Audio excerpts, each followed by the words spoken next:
Bonjour, je m'appelle James Longeron et je suis étudiant en master MIAGE à l'Université de la Nouvelle-Calédonie. Je vais vous parler dans cette vidéo de notre projet à mes camarades et moi-même pour agir contre la vie chère en Nouvelle-Calédonie. En effet, en Nouvelle-Calédonie, la lutte contre la vie chère constitue une problématique centrale qui impacte directement le quotidien des citoyens.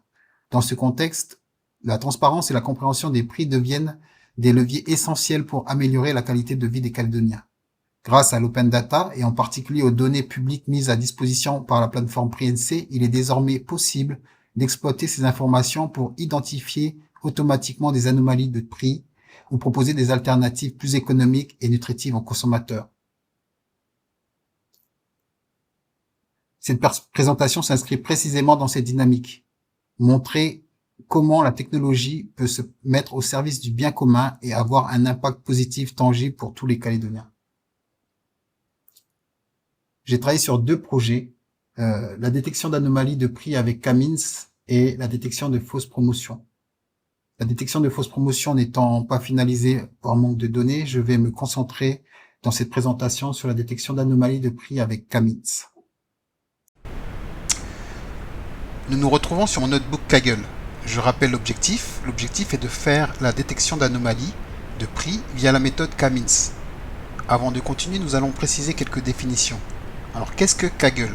Kaggle est une plateforme en ligne gratuite et dédiée à la data science en général qui nous a permis de travailler sur notre objectif. Et qu'est-ce que Camins? Camins est une méthode d'apprentissage automatique qui regroupe des éléments similaires ensemble. C'est ce qu'on appelle du clustering. Elle classe automatiquement des données en plusieurs groupes ou clusters en fonction de leurs caractéristiques communes, permettant de mieux comprendre et analyser ces données. D'ailleurs, en parlant de données, nous utiliserons des données récupérées via l'API mise à disposition gratuitement pour le moment par l'équipe du site PRINC. Ces données ont été récupérées, nettoyées et mises à notre disposition par l'équipe DataPrep.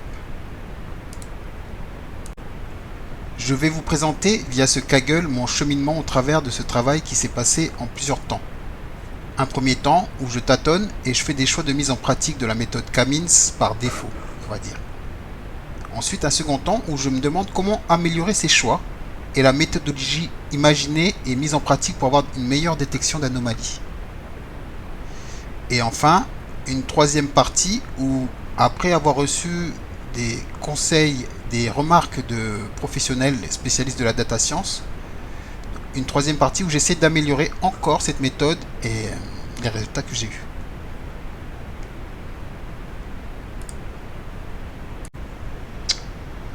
Pour mettre en pratique Camins, j'ai fait plusieurs choix. Premier choix, j'ai décidé de faire de la clusterisation par sous-catégorie de produits. Par exemple, produits laitiers, fruits, etc. Pourquoi? Cela permet de comparer des produits similaires et au final d'identifier plus finement des anomalies locales au sein de chaque famille de produits. Deuxième choix, pour mettre en pratique Camins, il faut choisir les variables, les caractéristiques qui vont permettre de définir les clusters. Ce choix, on le verra plus tard, a été central tout au long du travail qui a été mené. Pour la première étape, j'ai décidé, justement pour ce choix de caractéristiques, de prendre les caractéristiques prix et prix unitaire.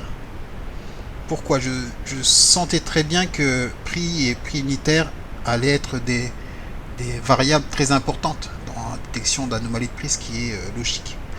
Je ne savais pas trop quelle variable choisir et je me suis dit que ce serait un bon début, quitte à ensuite, une fois avoir testé un petit peu comment cela fonctionnait, optimiser ce choix de variable.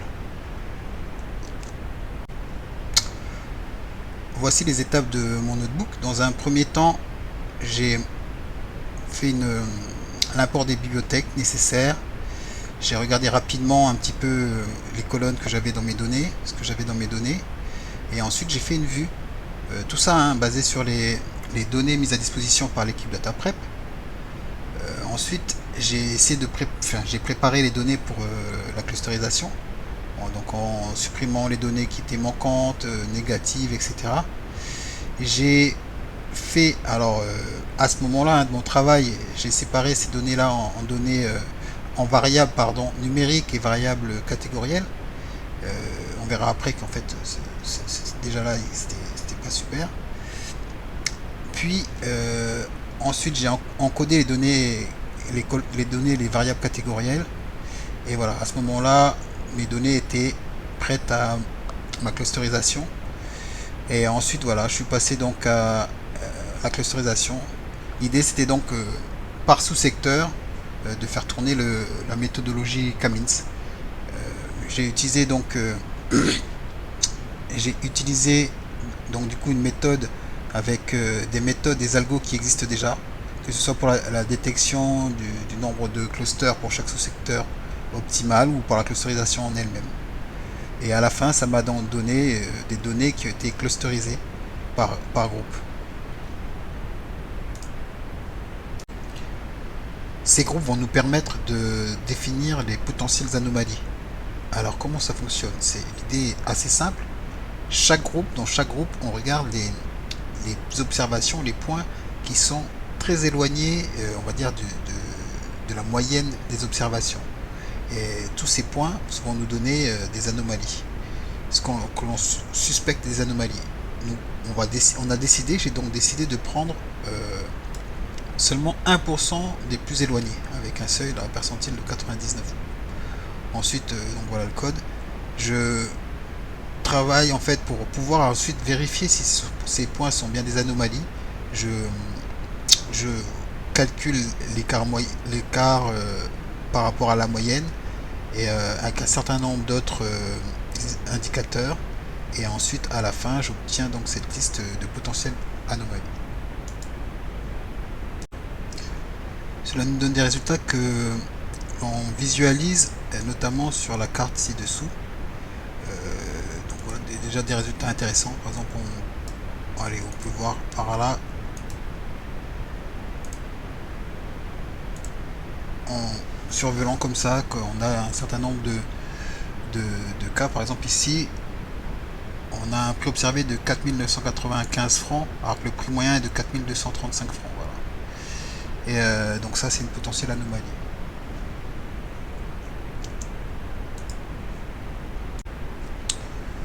Par contre, certaines anomalies détectées n'en étaient pas vraiment, et se pose la question, est-ce que le choix de la combinaison de caractéristiques choisies au début, qui était, je le rappelle, prix et prix par unité, était un bon choix? Est-ce que c'était un choix optimal? Pour améliorer la qualité du clustering et donc du coup de la détection d'anomalies, l'idée a été la suivante.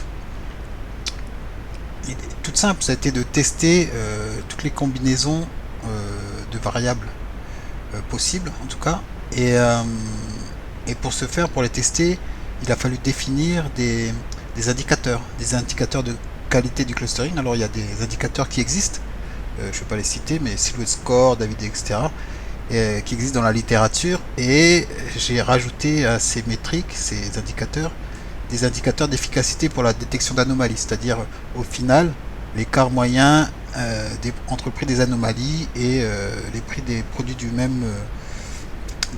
même sous-secteur, etc. Écart relatif moyen et écart maximal absolu des anomalies.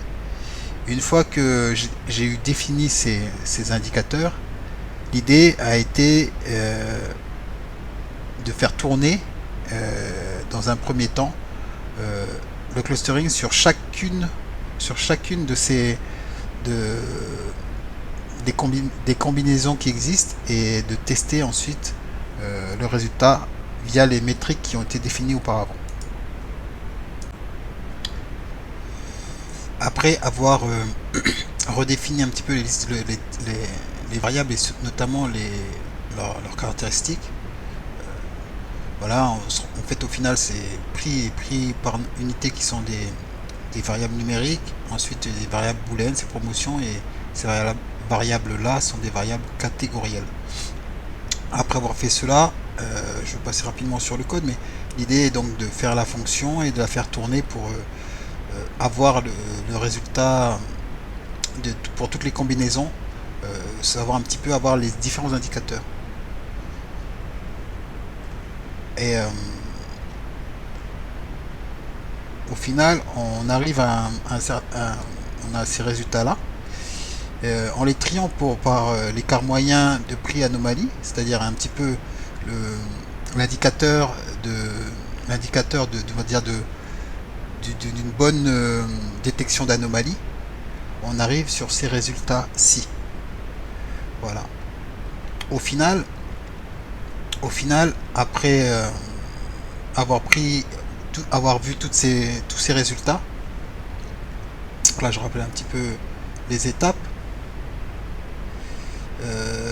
Voilà un petit peu l'analyse qui a été faite. Les meilleures combinaisons suivant les indicateurs de écart moyen de prix anomalie, qui est l'indicateur qui m'intéressait le plus, sont celles-ci: prix promotion zone géo, puis ensuite prix zone géo, etc. Si on regardait la qualité du clustering, on voit bien que ça se ressent quand même, prix promotion zone géo, mais après les résultats sont pas forcément les mêmes. Ça veut dire que une meilleure clusterisation, même si là sur le coup ça fonctionne, ne veut pas forcément dire une meilleure détection d'anomalies. En tout cas, en regardant un petit peu toutes ces analyses, en faisant une analyse croisée, au final je choisis la combinaison prix promotion zone géo. Ensuite, donc c'est pareil, j'ai fait une série de visualisations. Par exemple, on va les passer rapidement. Nombre d'anomalies détectées par secteur de consommation, donc on voit là que c'est beaucoup l'épicerie salée, puis l'épicerie sucrée qui arrive en tête. Et les top 15 des variétés les plus souvent détectées comme anomalies, donc le lait en poudre, l'huile d'olive, conserve plat, voilà. Top 10 des communes avec le plus d'anomalies détectées, alors c'est Nouméa.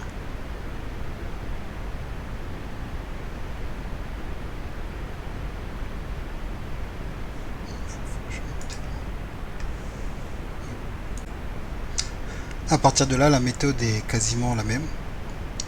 Donc je vais passer rapidement jusqu'à la visualisation. Mais l'idée est exactement la même, hein. C'est de faire la clusterisation par sous-catégorie, puis ensuite l'identification des anomalies, on va dire, des potentielles anomalies, et puis ensuite on passe, donc on y arrive à la visualisation. Donc là on retombe un petit peu, j'ai réutilisé le Folium encore pour la visualisation sur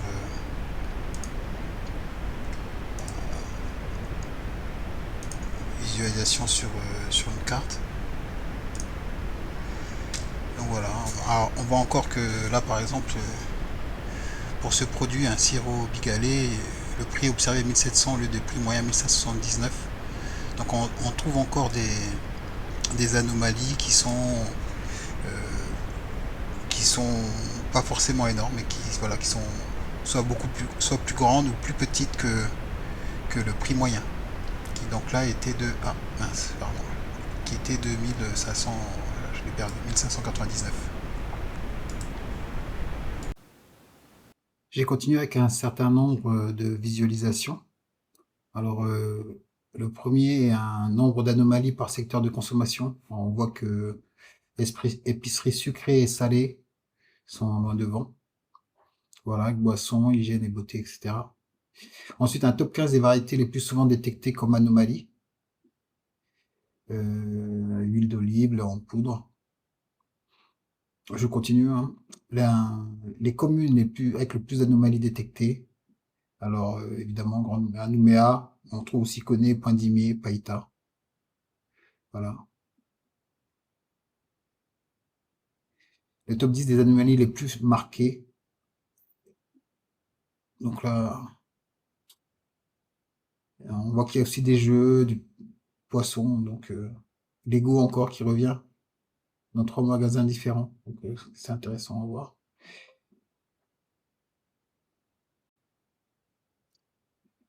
Une analyse des points de vente les plus souvent associés à des anomalies. Alors là, on trouve Michel-Ange en premier, largement. Ensuite, Koumac et Poindimier. puis Bouraille, Koné. Intéressant, on voit que, bon, à part Michel-Ange qui est vraiment loin devant, c'est quand même des établissements de Brousse hein, qui arrivent en premier. Tout ça, les 5 là. Ouais, c'est à Koné. Voilà.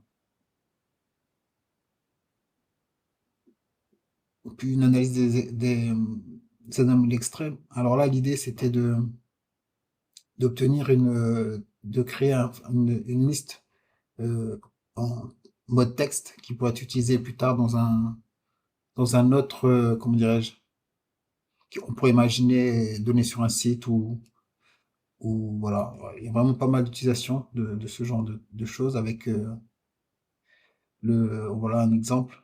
Donc Lego, qu'on a vu tout à l'heure, avec des anomalies dans 3 magasins différents. Donc il y a une première analyse qui liste un petit peu comme ça les anomalies qui se retrouvent dans plusieurs magasins différents. Et ensuite, je continue. Et enfin, une analyse contextuelle. Alors là, on essaie de trouver par rapport au contexte qui pourrait expliquer telle ou telle anomalie. Par exemple, celui-là, Michel-Ange, anomalie, on voit que c'est une anomalie confirmée avec un écart de ce qui est supérieur à 50%. Voilà, avec les prix. Donc, quand c'est des écarts modérés, on voit que c'est à surveiller, etc. Et celui-là, par exemple, c'est un écart faible, peut-être une variation normale. Ça, c'est vraiment des analyses qui pourraient être affinées avec peut-être des professionnels. Arrivé à ce moment-là de mon cheminement, alors je ne l'ai pas là sur le notebook, euh, j'ai eu des retours. J'avais déjà mis en public mon notebook. J'ai eu des retours notamment d'un professionnel de la data science qui s'appelle Monsieur Caruso, qui fait une thèse, il me semble, en Corée, et qui donc m'a fait un certain nombre de remarques. Ces remarques qui avaient pour but de m'aider à améliorer ma méthodologie et donc ma clusterisation, on pouvait les regrouper en 2 groupes. Premièrement, pour choisir de manière plus rigoureuse la combinaison des variables pour le K-means, il était nécessaire de faire une analyse exploratoire des données, une EDA, et notamment une étude en corrélation. Cela permettrait de voir quelles variables apporteraient en guillemets, le plus d'informations. Et 2, il fallait envisager l'utilisation de variantes de K-means plus adaptées à mes données. Notamment le fait qu'il y avait de nombreuses variables catégorielles et puis la présence d'outliers ou valeurs aberrantes, c'est-à-dire des points anormaux. Alors, même si ces points anormaux, quelque part, c'était les points que l'on cherchait, puisque on cherche je rappelle, des valeurs anormales de prix, ces valeurs anormales faussaient la clusterisation. Ayant des variables à la fois numériques et catégorielles. L'idée était donc, dans un premier temps, de regarder la corrélation entre mes variables numériques prix et prix par unité. On voit bien ici que on crée d'abord une matrice de corrélation et on voit bien le chiffre 1 et 0,99 montre bien que les 2 variables sont très proches, apportent en fait la même information. Le choix, il faudra donc choisir une des 2 variables et il n'est pas nécessaire de garder les 2. Je m'intéresse ensuite à la distribution un petit peu des prix et je me rends compte, je passe rapidement que en fait, il serait intéressant de passer par un logarithme. Pourquoi? Parce que ça permettrait donc de réduire l'écart entre les petites et grandes valeurs, ce qu'on voit un petit peu sur les graphes que j'ai montrés juste avant, et d'obtenir du coup une distribution plus symétrique. On le voit notamment plus proche d'une loi normale. On voit notamment par la distribution là qui est la distribution après utilisation du logarithme. Alors par rapport à la distribution que l'on avait avant. Je vais passer rapidement. Je fais ensuite un certain nombre d'études. J'utilise notamment l'indice de Kramer pour étudier un petit peu les relations entre les variables catégorielles. Et ensuite, j'utilise, donc je passe, hein, et j'utilise aussi des boxplots qui me permettent d'étudier un petit peu les relations entre variables catégorielles et variables numériques. Et tout ça je passe parce qu'il y a comme ça, gagner un petit peu de temps. Et tout ça pour arriver à un choix de variables on va dire, les plus discriminantes. Et donc au final, les variables qui sont retenues sont donc le prix. Je donc garde que le prix et ensuite la variété, l'idée marque, la classe et l'unité label. Voilà. Ensuite, une fois ces variables choisies, vient le deuxième point important, c'est n'y aurait-il pas une variante de Kamins qui serait plus adaptée à nos données? Alors, j'ai fait donc une recherche un peu sur les différentes variantes de Kamins et je me suis arrêté sur trois modèles différents, Kamedoids, Kamods et K-prototypes. Alors, sans rentrer dans le détail technique de comment fonctionnent ces méthodes, en fait, elles ont toutes les trois des avantages et des inconvénients. Et ce qui ressort, c'est que celui qui est le plus adapté à notre cas, qui à la fois qui est un compromis en fait entre les deux premières, qui est à la fois adapté pour les variables numériques et catégorielles, et qui permet une pondération entre tout ce qui est dimension numérique et dimension catégorielle donc, et notamment qui est aussi relativement robuste face aux valeurs extrêmes, c'est la variante K prototype. Après optimisation donc de cas prototype, c'est en fait à l'usage c'est une méthode qui est beaucoup plus lente que Camis, donc j'ai dû faire quelques petites optimisations comme de l'échantillonnage, etc. J'obtiens donc une nouvelle clusterisation. Là que j'ai essayé de appeler ça, de visualiser suivant les trois axes. J'ai gardé les trois axes principaux qui sont log de prix par unité, et la variété et l'idée marque. Il me restait alors à détecter les anomalies de prix. Pour ce faire, j'ai utilisé une méthode optimisée, après avoir été regardé un petit peu dans la littérature. Pardon. Et cette méthode, c'est la méthode de l'écart à la médiane. UKR. Donc en gros on calcule la médiane et les quartiles, et ensuite il y a une formule qui, pour toutes les observations qui sont hors de cet intervalle, ce sont des anomalies. Une fois ces anomalies détectées, ben en fait la méthode ressemble beaucoup à ce que j'ai fait auparavant, c'est-à-dire visualisation via, donc là c'est la visualisation des anomalies d'abord, puis ensuite visualisation des anomalies détectées sur une carte, puis étude des différents points que nous avons vus auparavant. Alors les résultats sont un peu différents. Pourquoi? Parce que j'ai essayé d'améliorer un petit peu aussi le process, c'est-à-dire que là j'ai enlevé toutes les variables, toutes les valeurs, pardon, qui étaient en promotion, ce que je n'avais pas fait auparavant. Donc voilà, c'est un petit peu difficile de comparer. Ce serait à faire par la suite. Ensuite, je pense que c'est la personne qui continuera à voir un petit peu au final quelle est la meilleure méthode sur, en tout cas, au niveau des résultats des anomalies. Voilà, donc je passe très rapidement. Donc on a exactement les mêmes les mêmes visualisations.